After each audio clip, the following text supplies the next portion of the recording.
Hey everyone, hi, it's Friday, and I'm Marsha Grace, your modern meditation mentor, and I'm here with a new day. Every day is a new day. Every minute is a new minute, right? If we live in the moment, then we have that ability to enjoy what's going on right now instead of worrying about what happened before or what's going to happen next. Being in the moment is that place of peace. That's my goal always, is peace. I'm not always successful, I have to admit it.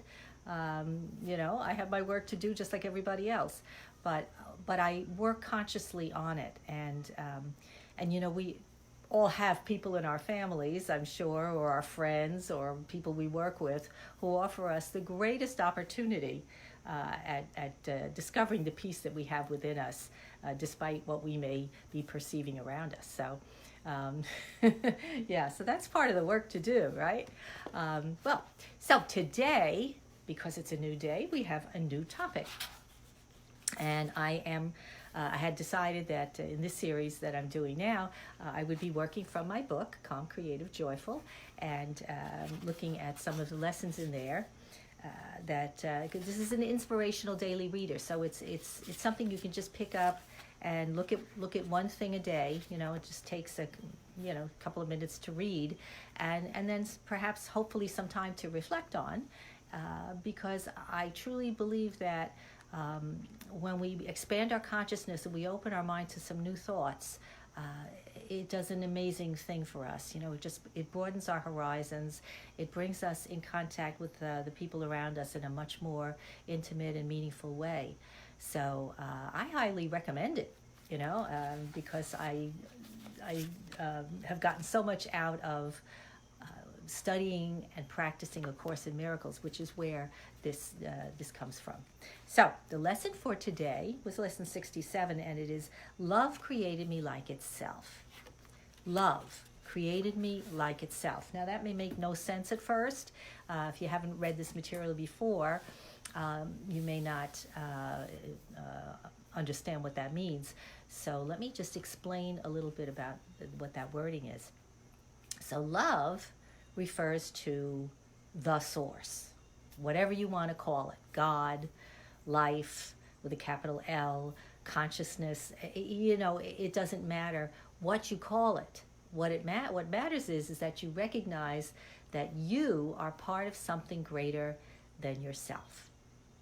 So that means that that we are, each one of us is a part of, like a machine, right? A machine can, like my car, for instance, I have to bring my car in tomorrow to get fixed, and a car is not going to run when once one little part is not working properly. It could be just one small thing, and it just the whole car has a problem. So that's, we're all part of that. We're part of something larger than ourselves, and I'm not talking about in a physical sense, but in a psycho-spiritual sense, in a sense of uncovering who we are from deep within ourselves.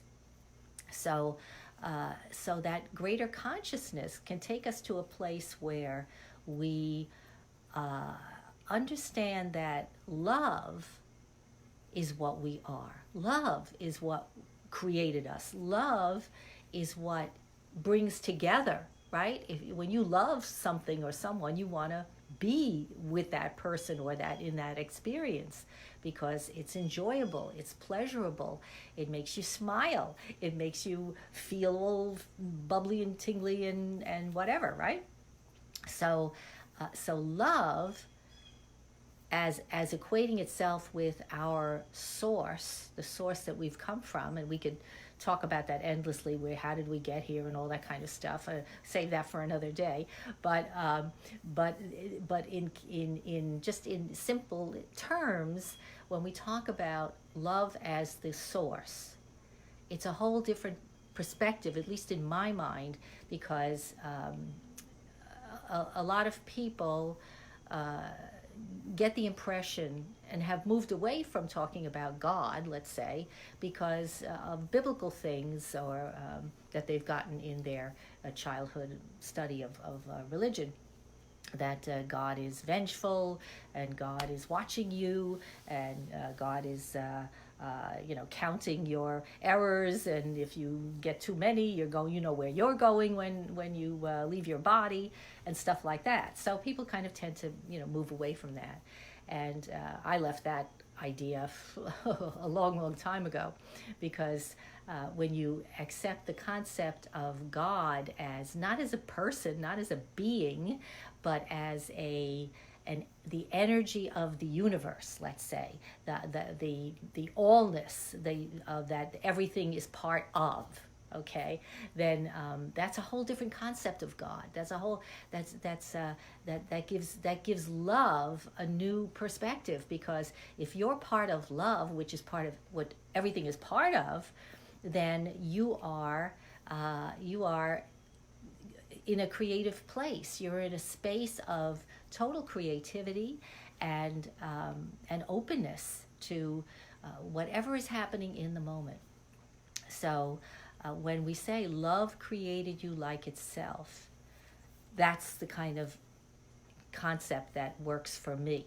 It just says everything to me about how we can work together despite differences, and I would love so much to see more of that, because today it just seems there's so much contention in our society, and it's very painful to me to hear these things, and to see people take such tight stands on where they are without listening to other people and hearing what they have to say, because I think each of us is a complex individual.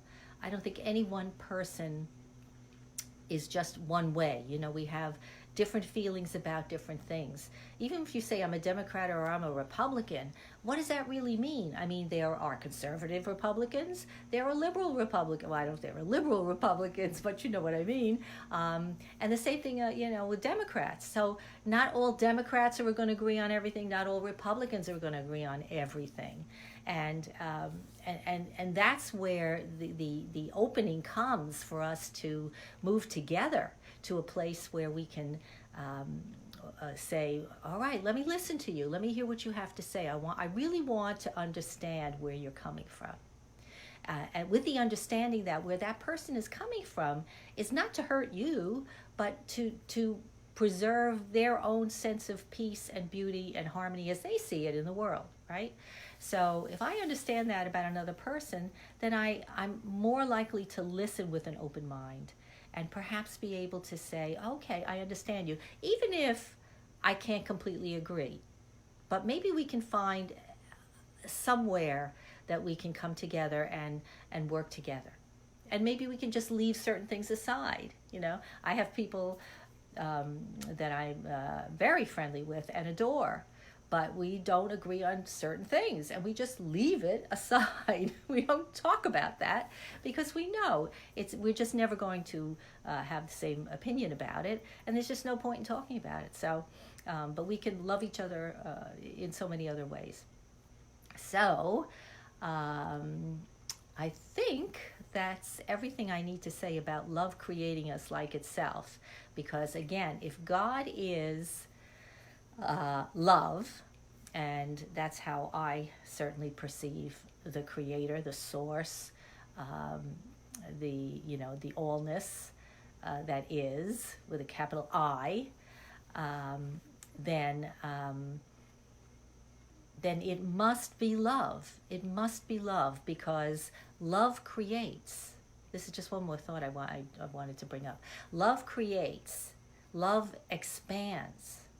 Whereas anything other than love, hate, jealousy, anger, depression, sadness, you name it, jealousy, any of those things, they separate, they lessen, they destroy.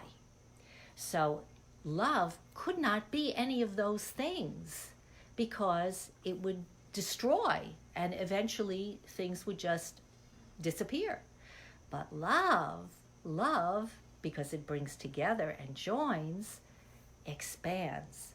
And so it's always expanding from itself, from within itself, out into the universe.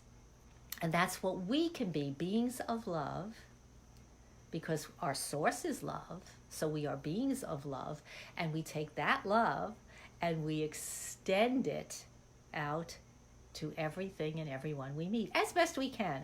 Again, it's not about perfection. As long as we're in a body, we're going to be working on things, on things that scare us, that hold us back, that keep us in a fearful state. We all deal with that in some way or another. And it's important to understand that and to admit it. There's nothing shameful about it. We're here doing the best we can. If we are doing the best we can, of course, you must you must honestly want to be doing that, and not just say, "Oh, I am the way I am, and that's how it is," and tough. You're just going to have to accept me that way. That's not going to create too much goodwill. I don't think so. As long as you're willing to be working, to be open to finding the love within yourself and finding the love within everybody else, you'll be on the right road to peace, to joy, to calm, to creativity, and what a good life should be like. So that's it for today. Have a beautiful, beautiful weekend, and I hope to see you again soon. Blessings and bye-bye.